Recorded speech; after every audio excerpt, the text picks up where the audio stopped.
राधे राधे दोस्तों। आप सब आशा कर अच्छे होंगे और अपनी तैयारी कर रहे होंगे। आज हम उत्तर प्रदेश सरकार की प्रमुख नीतियाँ योजनाएं और कार्यक्रमों के बारे में पढ़ेंगे। ये तीनों तीन शब्द हैं, तो आप समझ सकते हैं कि इसमें अंतर होगा। जैसे नीति है, तो नीति क्या होती है? ये नियम है या दिशा निर्देश हैं जो विभागों को किसी कार्रवाई के लिए दिए जाते हैं। जैसे हमारी विदेश नीति है या नई शिक्षा नीति है या रक्षा नीति होती है तो इसका पर्पज बड़ा नियम डायरेक्शन जो है सरकार द्वारा विभागों को दिया जाता है कि इसके लिए इसमें कई सारी चीजें होती हैं। जैसे बेसिक शिक्षा है, माध्यमिक शिक्षा है, फिर उच्च शिक्षा है, या विदेश नीति है तो हमारे पड़ोसियों के साथ कैसे संबंध होंगे, फिर दूर में जो देश है उनके साथ कैसे संबंध होंगे, हमारी रक्षा नीति में क्या क्या स्ट्रेटजी होगी। तो ये डायरेक्शन दिए जाते हैं सरकार द्वारा, डायरेक्शन दिए जाते हैं कि किसी भी डिटेल्ड में डायरेक्शन होते हैं कि कोई भी चीज कैसे कार्यान्वयन होगी। दूसरा है योजनाएं, इसको स्कीम बोलते हैं। इसका क्या होता है? टारगेट, विशेष लक्ष्य और उद्देश्य होते हैं। एक स्पेसिफिक टारगेट होता है, उसके प्राप्ति के लिए बनाए जाते हैं। जैसे समाज के बड़े वर्ग को, जैसे मुद्रा योजना है जिसमें कि स्टार्टअप्स को लोन दिया जाता है। जैसे कि वृद्धा पेंशन योजना एक है, आप जानते होंगे, जिसमें जैसे यूपी में है तो 60 साल से ऊपर के जितने भी बुजुर्ग हैं, वरिष्ठ नागरिक हैं और वो गरीब हैं, तो इसमें क्या है, इनकी इनकम कम होनी चाहिए, उन्हें 1,000 रुपए पर मंथ सरकार द्वारा, समाज कल्याण विभाग द्वारा दिया जाता है। तो ये योजना हो गई। तीसरा है प्रोग्राम। तो प्रोग्राम क्या होता है? दीर्घकालिक लक्ष्य होते हैं, लंबा लक्ष्य है, उसको प्राप्त करने के लिए चलाया जाता है। जैसे गरीबी उन्मूलन एक का कार्यक्रम है, तो गरीबी उन्मूलन तुरंत नहीं हो जाएगा, इसको चलाना पड़ेगा, काफी दिन चलती है। तो ये योजना क्या है? गरीबी उन्मूलन का एक कार्यक्रम है। सर्व शिक्षा अभियान एक कार्यक्रम था। लगभग स्कीम, योजना और कार्यक्रम लगभग एक ही होते हैं, पर थोड़ा सा अंतर होता है। तो उसके अलावा क्या होता है आप लोग जानते होंगे, एक होता है एक्ट या अधिनियम। तो एक्ट या अधिनियम क्या होते हैं? जो हमारे विधानसभाएं परिषद मिलके और गवर्नर के द्वारा साइन होता है स्टेट में, और संसद जो पास करती है और प्रेसिडेंट साइन करते हैं केंद्र में। तो ये एक्ट बनते हैं। जब ये जैसे अभी वक्फ एक्ट बना हुआ है, SC ST एक्ट है, तो इसके माध्यम से भी बहुत सारे योजनाएं चलाई जाती हैं, एक्ट बना। तो इस तरह से बहुत सारे अधिनियम के भी माध्यम से भी स्कीम चलाई जाती हैं। फिर आए अब देखेंगे उत्तर प्रदेश की स्कीम। देखिए, दिया हो तो बहुत लंबा चौड़ा है लेकिन उतना एग्जाम में नहीं पूछता है। हमको जानना क्या है? शॉर्ट में चीजें जाननी है, तो शॉर्ट में दो तीन चीजें उसके बारे में जान गए, वही एग्जाम में आता है। जैसे यूपी डिजिटल मीडिया नीति 2024 में आई थी, तो सबसे पहले इसका कभी कभी ईयर पूछ लेता है, किस ईयर में, कभी कभी डेट भी पूछ लेते हैं। तो ये याद रखना है, 27 अगस्त 2024 को आई, कैबिनेट ने इसको पास किया था मुख्यमंत्री योगी आदित्यनाथ की अगुवाई में। इसका उद्देश्य क्या होता है कि डिजिटल मीडिया का दुरुपयोग ना हो। सबसे पहले तो है, डिजिटल मीडिया में आप जानते हैं कितने सारे बेकार की चीजें होती हैं, या किसी चीज का बेकार में प्रचार किया जाता है, तो इसके दुरुपयोग को रोकना है। और योजना, जो सरकार की योजनाएं और स्कीम चलती हैं, वो जनता तक पहुंचे, क्योंकि इसमें जो इन्फ्लुएंसर होते हैं, डिजिटल मीडिया जो चला रहे हैं, सोशल मीडिया चला रहे हैं, जिसके बहुत सारे फॉलोअर्स हैं, वो जनता से डायरेक्ट जुड़े हुए हैं, तो उसके प्रचार के लिए भी सरकार चाहती है। और तीसरा, रोजगार क्रिएशन। तो जितनी भी चीजें, नीतियां आएंगी, उसमें रोजगार एक मुख्य बिंदु रहता है। तो इसमें क्या पॉलिसी, क्या लक्ष्य है? तो इसमें जो, देखिए, पहले ट्विटर जो था वो एक्स है, अब फेसबुक है, इंस्टा है, इसको चलाने वाले जो इन्फ्लुएंसर लोग हैं या जो अकाउंट होल्डर हैं, उनको 5 लाख, 4 लाख, 3 ये लाख पर मंथ मिलेगा। ये जानना जरूरी नहीं है, लेकिन ये यूट्यूब जो है वो 8 लाख, 7 लाख, 6 लाख, 4 लाख। तो ऐसा पूछ सकता है कि यूपी डिजिटल मीडिया नीति के अंतर्गत किसी भी इन्फ्लुएंसर को या यूट्यूबर को अधिकतम कितने रुपए मिल सकते हैं? तो 8 लाख रुपए मैक्सिमम, 8 लाख रुपए पर मंथ दिए जा सकते हैं। और इसमें एक प्राविधान क्या किया कि राष्ट्र विरोधी अगर कोई प्रचार करता है या आपत्तिजनक टिप्पणी करता है, आपत्तिजनक चीजें चला रहा है सोशल मीडिया पे, तो उसे दंड भी दिया जाएगा। तो कैसे दंड दिया जाता है? तो IT एक्ट के तहत दिया जाता है। उसकी धारा है 66 एफ, जिसमें 3 साल से लेकर लाइफ इम्प्रिजमेंट, आजीवन कारावास तक की सजा है। तो ये पूछ सकता है कि आईटी एक्ट की किस धारा के तहत आपत्तिजनक कंटेंट अपलोड करने पे सजा दी जा सकती है। तो ये आईटी एक्ट का 66 और एफ याद कर लीजिएगा।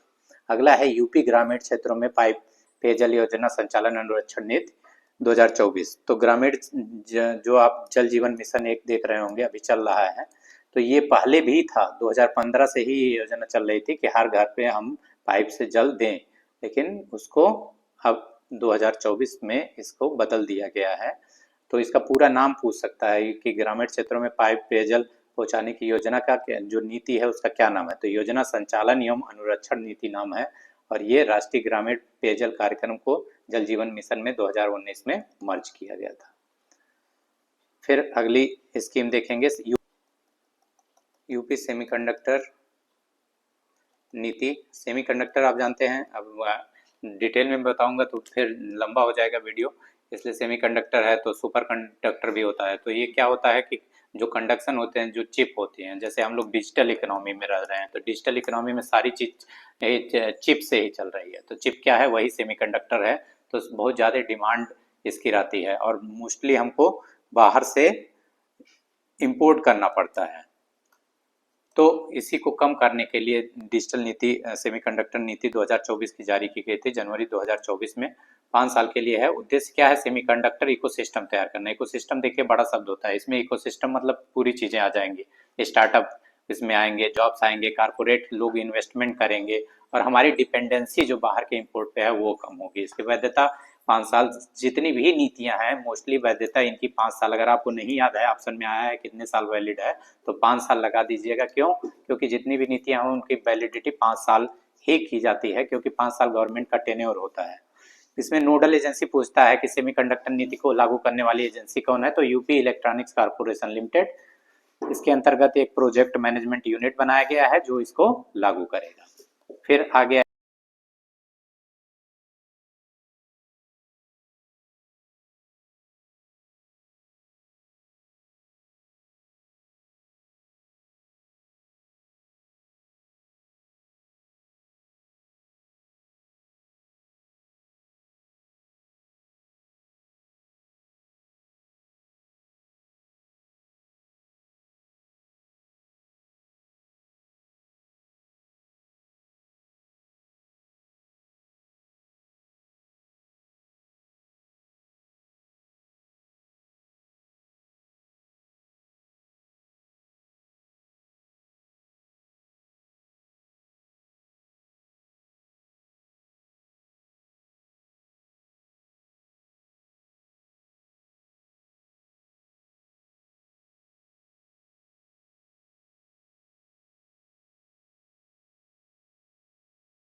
लीटर में, तो फिर वो सस्ता हो ही नहीं पाएगा, कंपैटिबल नहीं है।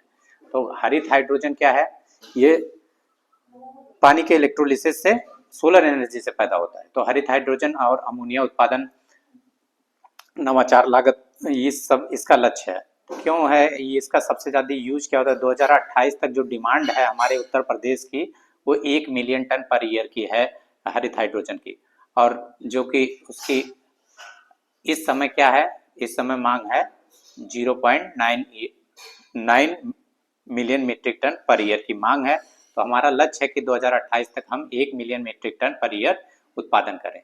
तो इसमें और क्या करना है, इसमें पूछ सकता है कि एक चीज एग्जाम में अलग से एक चीज जानना है कि इसका यूज कहाँ होता है। हाइड्रोजन का अभी हमारे यहाँ जो सबसे ज्यादा यूज है वो 2 जगह है। एक यूज है हमारा सबसे ज्यादा फर्टिलाइजर इंडस्ट्री। फर्टिलाइजर मतलब कि फर्टिलाइजर मतलब खाद जो बनाते हैं उसमें यूज होता है। दूसरा है रिफाइनरी में। रिफाइनरी में जहाँ तेल शोधन कार्यालय कच्चा तेल हम लोग खरीदते हैं, उसको रिफाइन करके उसमें में से डिफरेंट कंपोनेंट को निकालते हैं। अब इसके अंतर्गत 4 सेंटर ऑफ एक्सीलेंस स्टेब्लिश किए जाएंगे। तो पूछ सकता है कितने सेंटर ऑफ एक्सीलेंस स्टेब्लिश होंगे, तो 4। नोडल एजेंसी क्या है, यूपी नीडा। यूपी नीडा का फुल फॉर्म पूछ सकता है, तो उत्तर प्रदेश जानते ही हैं, non renewable renewable energy development authority, ये पूछ सकता है। 2047 में जैसे प्रधानमंत्री ने कहा है कि एनर्जी इंडिपेंडेंट होना है, हम किसी के भी देश से एनर्जी आयात नहीं करेंगे, चाहे वो तेल हो, चाहे वो कोई भी चीज हो, एनर्जी के सारे सोर्सेज में हम इंडिपेंडेंट होंगे। ये था यूपी ग्रीन हाइड्रोजन पॉलिसी। तीसरा है एफडीआई एवं फॉर्च्यून 500 कंपनी निवेश। एफडीआई एवं फॉर्च्यून 500 कंपनी निवेश प्रोत्साहन नीति क्या है? देखिए, निवेश प्रोत्साहन नीति है, ये 2023 में आई थी। तो एफडीआई लाने के लिए है। तो एफडीआई राज्य में जितना ज्यादा आएगा उतनी इकोनॉमिक एक्टिविटी बढ़ेगी, उतनी अर्थव्यवस्था बढ़ेगी, रोजगार बढ़ेगा। पर्पज क्या है? अर्थव्यवस्था बढ़ाने के लिए। तो फॉर्च्यून 500 कंपनियों के लिए भी है निवेश के लिए। तो इसमें 5 साल के लिए है, इनको 5 साल 100% बिजली के बिल में छूट मिलेगी। जो जमीन लेते हैं, एक्वायर करते हैं, उसमें स्टाम्प ड्यूटी में 50 से लेकर 100% की छूट है, और जमीन पे सब्सिडी भी है। और अथॉरिटी, इसको लागू करने वाली अथॉरिटी कौन है? तो इन्वेस्ट यूपी एक संस्था बनाई गई है, उसके एक सीईओ हैं। सीईओ कौन है? आप लोग करंट में इसको सर्च करिए, पूछ सकता है। तो इन्वेस्ट यूपी के सीईओ इसको लागू करेंगे।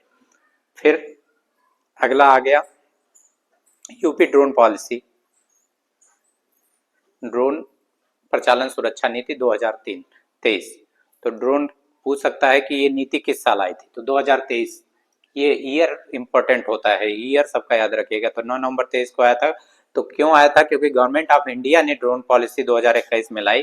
तो ड्रोन क्या होता है आप जानते हुए हैं, है चूंकि अभी टर्की से कितने सारे ड्रोन से पाकिस्तान ने इंडिया में अटैक किया, कितने लोग मारे गए, कैजुअलिटी हुई।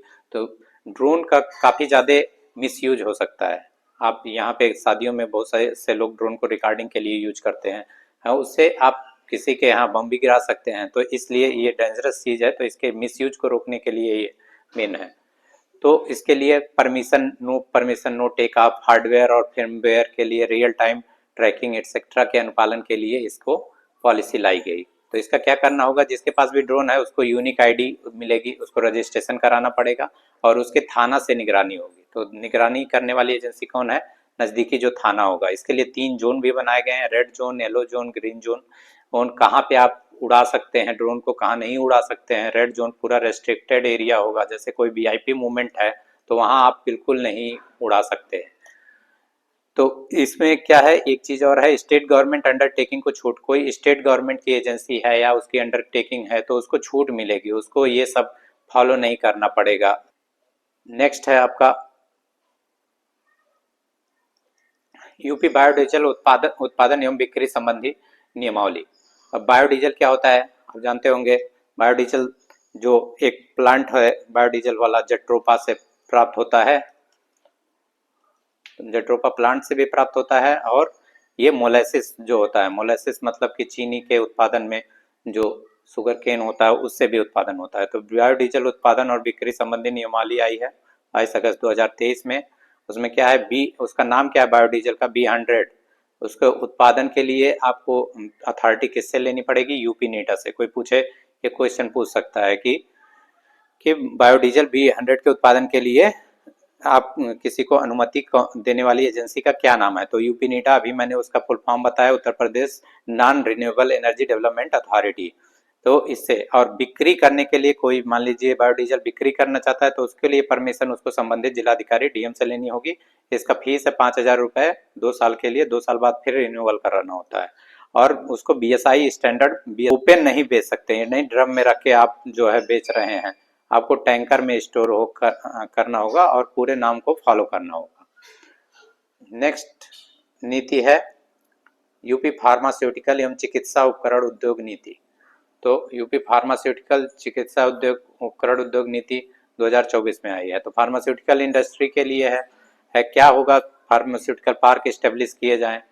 चिकित्सा उपकरण जानते हैं बहुत सारे मांगे हमको, हम लोग जितने भी मोस्टली चिकित्सा उपकरण, एमआरआई मशीन है या सिटी स्कैन मशीन, सब बाहर से एक्सपोर्ट करते हैं, कम ही बनता है। तो इसके लिए चिकित्सा उपकरण पार्क स्टेब्लिश किए जाएंगे। रिसर्च और इनोवेशन को प्रोत्साहन दिया जाएगा। तो 4 अगस्त 2023 में ये गवर्नमेंट ने लाया था, लेकिन लागू है ये 8 जून 2023 से ही प्रभावी है। तो रिट्रोस्पेक्टिव इफेक्ट से, तो 7 साल में 50% इन्वेस्टमेंट इंटरेस्ट सब्सिडी 7 साल के लिए 50% जो भी आप लोन लेंगे उसमें इंटरेस्ट सब्सिडी मिलेगा उस पे ब्याज पे। और लैंड एक्सेट्रा जो भूमि होता है उसमें भी छूट मिलेगा। भूमि एक्वायर करने में 1 करोड़ रुपए तक से ज़्यादा आपका ब्याज छूट नहीं मिलेगा। ये सब चीज़ें जो डाटा है 1 करोड़ 2 करोड़ ऐसे बहुत सारे इसमें दिए हुए थे, उसको ज़रूरी नहीं है याद रखना, लेकिन इसका पर्पज़ क्या है ये जानना है। नोडल एजेंसी ये जरूर याद करिएगा, खाद्य सुरक्षा एवं औषध प्रशासन विभाग, ये food security and drug administration department, food security and drug administration department, ये विभाग इसको देखेगा। नेक्स्ट है जल पर्यटन या सहायक क्रीड़ा नीति। तो इसमें कुछ नहीं था कि जल पर्यटन या साहसिक क्रीड़ा नीति है।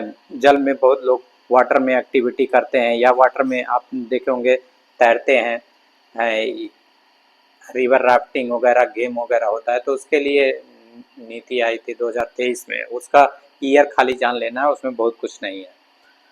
नेक्स्ट नीति है यूपी टाउनशिप नीति 2023। तो टाउनशिप क्या होता है आप जानते होंगे, जहाँ भी इसका पर प्लान्ड सिटी बसाने का होता है। जैसे क्या है, सिटी हमारे यहाँ वैसे ही बस जाते हैं लोग, ज़मीन खरीदने लगते हैं, खेत में घर बना लेते हैं, धीरे धीरे एक कस्बा बन जाता है, और ये अनप्लान्ड सिटी होता है जो आगे जाके बहुत सारी समस्याएं पैदा करता है। सबसे मेन समस्या जो होती है वो साफ सफाई की, गार्बेज की और ये नाले वगैरह की होती है। तो इसमें क्या है, 2 लाख से कम आबादी के जो शहर हैं वहाँ पे जो टाउनशिप डेवलप होगी उसके लिए मिनिमम लैंड 12.5 एकड़ होनी चाहिए, और 2 लाख से ज़्यादा या एनसीआर रीजन के लिए जो लैंड होगा उसमें 25 एकड़ लैंड होनी चाहिए या उससे ज़्यादा की कोई सीमा नहीं है, ज़्यादा कोई भी हो सकता है, लेकिन मिनिमम टाउनशिप इस्टेब्लिश करने के लिए ये 12.5 एकड़ 2 लाख से कम आबादी के लिए और 25 एकड़ 2 लाख से ज़्यादा की आबादी के लिए होना चाहिए। और टाउनशिप जो होगा वो विद ऑल मॉडर्न एमिनिटीज, सारे जो है सुविधाएं होंगी उसमें। 24 फीट का रोड होगा जहाँ भी बनेगा, सीवर लाइन होगी, सारी चीज़ें, बिजली इंफ्रास्ट्रक्चर सही होता है। नेक्स्ट आया यूपी पॉलिसी, यूपी फिल्म नीति। देखिए फिल्म में बहुत सारा बॉलीवुड सेंट्रिक है महाराष्ट्र में, मुंबई में, तो ऐसा विचार चला, यूपी गवर्नमेंट ने बहुत सारे नेताओं को बुलाया था और योगी जी ने और बहुत सारे फिल्म मेकर्स को, और कहा कि यूपी में फिल्म बनाइए। 9 मार्च से इसको लागू हुआ था। उद्देश्य इसका क्या है, फिल्म सिटी बनाना। कहाँ पे फिल्म सिटी, ये क्वेश्चन पूछ सकता है, उत्तर प्रदेश में फिल्म सिटी कहाँ बन रहा है, तो यमुना एक्सप्रेसवे इंडस्ट्रियल अथॉरिटी में 1000 एकड़ भूमि एक्वायर की जा रही है, इंटरनेशनल फिल्म सिटी बनेगी, इसमें गौतम बुद्ध नगर में बनेगा। यूपी फिल्म बंधु और यूपी फिल्म विकास परिषद की स्थापना की जा रही है, और रीजनल और लोकल लैंग्वेज में फिल्म को बनाने में प्रोत्साहन दिया जाएगा। कोई अवधी में फिल्म बनाता है, ब्रज भाषा में बनाता है या बुंदेली में बनाता है, तो उसके सरकार सब्सिडी देगी। और भी बहुत सारे फिल्म मेकर के लिए सब्सिडी है, 1 करोड़ 50 लाख कितना है। अगर कोई नेशनल लेवल का फिल्म इंस्टीट्यूट खोलता है तो उसको 50 लाख मिलेगा। ये सारी चीज़ें डाटा आपके लिए ज़रूरी नहीं है सब रटना, जितना ज़रूरी था इतना ही है। कहाँ पे इंटरनेशनल फिल्म सिटी बन रहा है और इसका में क्या क्या योजनाएं चलाई जा रही हैं, कब लागू हुई थी ये नीति। नेक्स्ट है यूपी खेल नीति 2023। कब आई थी, 10 मार्च 2023 को। खेल नीति के क्या है, खेल उद्देश्य क्या होगा, गोल इसका यही होगा कि खेल को बढ़ावा दिया जाए, ज़्यादा से ज़्यादा लोग ओलंपिक में जाएं। चाइना में देखे होंगे, चाइना 100 से ज़्यादा मेडल लाते हैं, हम लोग कितने लाते हैं, 10 ले आते हैं तो बहुत खुश हो जाते हैं। तो इसलिए ज़्यादा से ज़्यादा खेल को प्रोत्साहन दिया जाए। तो खेल नर्सरी, उन्नत प्रशिक्षण केंद्र, उत्कृष्टता केंद्र जो है सेंटर ऑफ एक्सीलेंस 14 इस्टेब्लिश किए जाएंगे यूपी में, और उच्च प्रदर्शनी केंद्र सेंटर ऑफ हायर एक्सीलेंस के 5 सेंटर इस्टेब्लिश किए जाएंगे। इसमें एक योजना है कि 5-5 खिलाड़ी हर साल हर डिस्ट्रिक्ट से चयन किए जाएंगे, हर जिले से हर साल 5-5 खिलाड़ी चयन किए जाएंगे जो अच्छा खेलते हैं किसी भी खेल में। और जितने भी एम्प्लॉई और इसमें प्लेयर सेलेक्ट होंगे उन सबको 5 लाख का कैशलेस इलाज की सुविधा भी दी गई है। और यूपी खेल विकास कोष जो है उस बनाया गया है, उसमें 10 करोड़ का इनिशियल कार्पस सरकार ने दिया है, और इसमें ई स्पोर्ट्स की भी फैसिलिटी की गई है। ई स्पोर्ट्स जो ऑनलाइन होते हैं उसकी भी सुविधा दी गई है। और कुछ नीतियां हैं उतनी ज़रूरी नहीं है, लेकिन उसका ईयर ज़रूरी है कब आया था। तो हवाई पट्टी नीति है, 2023 में आई है। 4 श्रेणी की हवाई पट्टियां हैं, उसमें सरकार कोई मान लीजिए प्राइवेट एजेंसी यूज करती है तो उसको उससे रजिस्ट्रेशन कराना होगा और सरकार को उसके लिए पे करना होगा। 4 श्रेणी की पट्टियां इसमें बताई हैं, कैसे पट्टियों का यूज और मिसयूज ना हो, इसके लिए आई। खाद्य प्रसंस्करण नीति कब है? 2023 की है। ये भी खाद्य प्रसंस्करण फूड प्रोसेसिंग इंडस्ट्री को यूपी में बढ़ावा देने के लिए है। ईयर याद रखिएगा। यूपी डेयरी विकास एवं दुग्ध उत्पादन संवर्धन नीति है। यूपी में दुग्ध उत्पादन को प्रोत्साहन देने के लिए ये नीति है। ये सारी नीतियां जितनी हम बता रहे हैं 2022 में आई हैं। वस्त्र एवं परिधान नीति है, वस्त्र उत्पादन बढ़ाने के लिए राज्य जैव ऊर्जा नीति है। बायो एनर्जी एमएसएमई नीति है, लघु मझले और छोटे उद्योगों को बढ़ावा देने के लिए। लॉजिस्टिक्स नीति है, जिससे कि आप किसी भी चीज़ को एक जगह से दूसरे जगह ले जाते हैं। सौर ऊर्जा नीति है, हमारी 16 नवंबर 2022 को लागू हुई थी। इसका टारगेट क्या है? 5 साल में हम लोग उत्तर प्रदेश में 22,000 मेगावाट बिजली सोलर एनर्जी से प्रोड्यूस करेंगे। आप देखे होंगे पीएम सूर्य घर योजना में और तमाम योजनाएं चल रही हैं जिसके तहत सोलर रूफटॉप पैनल लगाए जा रहे हैं। आईटी नीति है और पर्यटन नीति, ये सारी नीतियां 2022 में आई हैं। इसका बस ईयर याद कर रख लीजिएगा, इसमें बहुत कुछ नहीं है। फिर आगे आते हैं यूपी जनसंख्या नीति। देखिए, जनसंख्या सबसे ज़रूरी चीज़ है। जनसंख्या के लिए जल्दी पॉलिसी आती नहीं, लेकिन यूपी में पॉलिसी बनाई गई है जनसंख्या के लिए। 2021 से 30 तक इसका टेन्योर है, लागू होगा। 11 जुलाई 2021 को सीएम ने जनसंख्या दिवस, विश्व जनसंख्या दिवस मनाया जाता है 11 जुलाई को, उस दिन लागू किया था। तो इसमें क्या है ये पूछ सकता है, बहुत इंपॉर्टेंट, सबसे इम्पोर्टेंट यही है कि टोटल फर्टिलिटी रेट जो है वो 2.1 लाने का लक्ष्य रखा गया 26 तक। 2. टोटल फर्टिलिटी रेट क्या होता है? ये रिप्लेसमेंट रेट होता है। अगर 2.1 बच्चे हर कपल को पैदा हों तो जितने लोग मरते हो उतने जो है पैदा हो जाएंगे, तो रिप्लेसमेंट रेट कहा जाता है। तो आबादी नहीं बढ़ेगी। और 2030 तक लक्ष्य रखा गया है 1.9 करने का। तो अभी जो है ये सबसे इम्पोर्टेंट है कि 2026 तक का टीएफआर रेट क्या रखा गया, टोटल फर्टिलिटी रेट है। फिर क्या है? सीएमआर, चाइल्ड मोर्टेलिटी रेट, बच्चे जो 0 से 1 साल के अंदर जो मर जाते हैं। तो 2026 तक लक्ष्य है 32 बच्चों का और 2030 तक है 22। 1000 बच्चे पैदा होते हैं, उसमें से 32 बच्चे मर जाते हैं। 32 बच्चे मिनिमम एक्सपायर हुए। आईएमआर फिर है इन्फेंट मोर्टेलिटी रेट, जो 0 से 27 दिन के अंदर जो बच्चे मर जाते हैं। तो 2026 तक लक्ष्य है कि 22 तक आ जाए वो।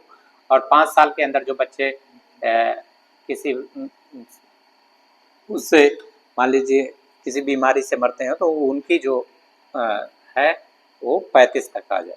लाइफ एक्सपेक्टेंसी, जीवन प्रत्याशा क्या है? 64.3 साल को 2026 तक और 2030 तक 66 साल बढ़ाने के लिए। देखिए, हमारा जो है जो पूरे इंडिया का जीवन प्रत्याशा है उससे काफ़ी कम है, 67 ईयर समथिंग है इंडिया का। 38.5% बच्चे अंडरवेट हैं, 24.5% पे लाना है 2026 तक। मैटरनल मोर्टेलिटी मतलब मातृ मृत्यु दर जो है 1 लाख बच्चे पैदा होते हैं, उसमें 167 अभी मृत्यु दर है। 2026 तक 150 तक लाना। 2026 तक 80% संस्थागत प्रसव जो होता है डिलीवरी, अभी भी हमारे यहाँ हाउस डिलीवरी होती है, इंस्टीट्यूशनल डिलीवरी नहीं होती है। तो 2026 तक 80% लाना, इसको रट लीजिएगा। अगला है यूपी डाटा सेंटर पॉलिसी। तो डाटा सेंटर उत्तर प्रदेश की पॉलिसी क्या है? 2021 में आई थी डेटा के लिए। यूपी निर्यात नीति 2020-25 में आई है। यूपी कृषि निर्यात नीति 2019, ये जरूरी है। 2024 तक इसका लक्ष्य क्या है? 2024 तक जो निर्यात है हमारा एक्सपोर्ट वो 2 गुना हो जाए, इसके लिए ये नीति है। एक ये चीज़ है, इसमें और भी चीज़ें हैं, इम्पोर्टेंट नहीं है। फिर यूपी इलेक्ट्रिक विनिर्माण नीति आ गई। इलेक्ट्रिक विनिर्माण नीति, तो इलेक्ट्रॉनिक चीज़ें जो हम लोग खरीदते हैं उसको खुद बनाने के लिए 2020 में आई थी, उसका अमेंडमेंट हुआ है, 2022 में संशोधन हुआ है। गोल इसका क्या है, 3 इलेक्ट्रॉनिक क्लस्टर बनाना है, 40,000 करोड़ निवेश लाना है, इलेक्ट्रॉनिक सिस्टम और डिजाइन मैन्युफैक्चरिंग इसको बढ़ावा देना है। इलेक्ट्रॉनिक सिटी कहाँ बनेगी, गौतम बुद्ध नगर में, और ये क्या है, Yamuna expressway industrial development authority, यहाँ पे ये इलेक्ट्रॉनिक सिटी बनेगी इसी के अंतर्गत। रक्षा इलेक्ट्रॉनिक्स विनिर्माण क्लस्टर बनेंगे बुंदेलखंड में, ये याद रखिएगा। इलेक्ट्रॉनिक सिटी गौतम बुद्ध नगर में, रक्षा विनिर्माण क्लस्टर बुंदेलखंड में, और मेडिकल इलेक्ट्रॉनिक डिवाइसेस के लिए सेंटर लखनऊ, उन्नाव, कानपुर जो बेल्ट है इस पे बनेगा, हाईवे पे। नेक्स्ट यूपी स्टार्टअप पॉलिसी है, 2020 में आई थी। फर्स्ट पॉलिसी, इसके पहले जो पॉलिसी थी उसका नाम था आईटी एंड स्टार्टअप, सूचना प्रौद्योगिकी एवं स्टार्टअप पॉलिसी 2016 में, फिर वो 17 में मॉडिफाई हुई, अब ये इसका नाम हो गया नया यूपी स्टार्टअप पॉलिसी 2020। इसका लक्ष्य क्या है, जो स्टार्टअप का रैंकिंग आता है उसमें उत्तर प्रदेश को टॉप 3 रैंक में लाना है, और इसमें क्या है, 100 इंक्यूबेटर यूपी में सारे जिलों में, ईच डिस्ट्रिक्ट में 100 इंक्यूबेटर बनाना, और हर जिले में कम से कम 1 इंक्यूबेटर बनाना। लखनऊ में भारत का सबसे लार्जेस्ट इंक्यूबेटर स्थापित करना है, और 10,000 स्टार्टअप इसमें स्टार्टअप होंगे, और स्टार्टअप फंड बनाया जाएगा, यूपी एंजल नेटवर्क बनाया जाएगा। नेक्स्ट है यूपी खनन नीति। खनन नीति क्या है, कैसे खनन होगा, जो खनन संसाधन हमारा रेत बजरी ये सब जो बिकते हैं उसके के खनन के लिए कब नीति आई थी पूछ सकता है, तो बस 2017 में आई थी, याद रखना। स्थानीय यूपी बस्ती मलिन बस्ती पुनर्विकास नीति। तो मलिन बस्ती क्या होती है, जो स्लम एरिया होते हैं, जो एक किसी भी स्थान पे अपने आप डेवलप हो जाते हैं, कुछ लोग आके रहना शुरू करते हैं, धीरे धीरे वो क्लस्टर बढ़ता चला जाता है। तो किसको कहेंगे मलिन बस्ती, ऐसी जो है स्लम एरिया अनप्लान्ड होते हैं, 300 व्यक्ति जहाँ रहते हैं उसको मलिन बस्ती कहते हैं। किसके हिसाब से, मलिन बस्ती एक्ट है 1962, उसमें परिभाषा दिया गया है। तो ये भी पूछ सकता है मलिन बस्ती की परिभाषा किस में दिया हुआ है या कहाँ से पता चलता है, तो या मलिन बस्तियों के पुनरुद्धार के लिए कौन सा एक्ट है। तो अभी देखिए बहुत पुराना 1962 में ये एक्ट आ गया था। काम क्या हो रहा है आप जानते हैं। इसका फिर नोडल एजेंसी क्या होगी, सूडा। सूडा क्या है, स्टेट अर्बन डेवलपमेंट अथॉरिटी। तो मलिन बस्तियों को सही के पुनरुद्धार के लिए कौन सी एजेंसी रिस्पॉन्सिबल है, तो सूडा है, state urban development authority. Next है यूपी मिलेट पुनरुद्धार कार्यक्रम। मिलेट को ही कदन कहते हैं हिंदी में। तो मिलेट को फिर से यूज में लाना है, जो लोग मोटे अनाजों को खाएं अपने यूज में लाएं, इसके लिए 2023 में पॉलिसी बनी थी, और इंटरनेशनल मिलेट ईयर डिक्लेयर किया गया 2023 को, अंतर्राष्ट्रीय मिलेट दिवस था। मोदी जी हमारे यहाँ जो आते हैं उनको मिलेट का बहुत सारे डिशेज भी खिलाते हैं डिनर में, राष्ट्रपति भवन में, राष्ट्रपति के यहाँ भी होता है जो भंडारा। धन्यवाद, बहुत बहुत शुभकामनाएं, राधे राधे। फिर मिलते हैं अगले वीडियो में। अगले वीडियो में हम पढ़ेंगे योजनाएं। ये सारा जो हम पढ़े हैं वो थी नीतियाँ, ये यूपी की नीतियाँ थी। अब हम पढ़ेंगे योजनाएं। धन्यवाद, आप लोग अपना ख्याल रखिए, फिर मिलते हैं।